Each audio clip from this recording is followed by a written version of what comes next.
C'est un chiffre qui était attendu.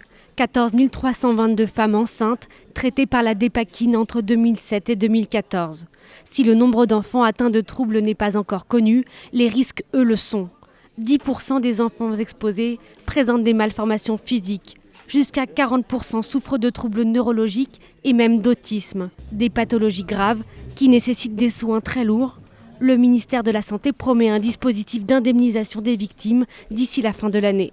Là, c'est une reconnaissance de l'État dans sa responsabilité en tant que complice d'autorisation de mise sur le marché d'un produit extrêmement fétotoxique. Donc pour les victimes, c'est une première victoire, ça c'est sûr. Mais il s'agit aussi de comprendre pour les victimes de ce scandale sanitaire. Dès les années 80, les premiers signaux sur la toxicité de la Dépakine pour les fœtus apparaissent. Mais il faut attendre 2006 pour que la notice d'utilisation déconseille le médicament aux femmes enceintes. Des plaintes ont depuis été déposées et une enquête ouverte.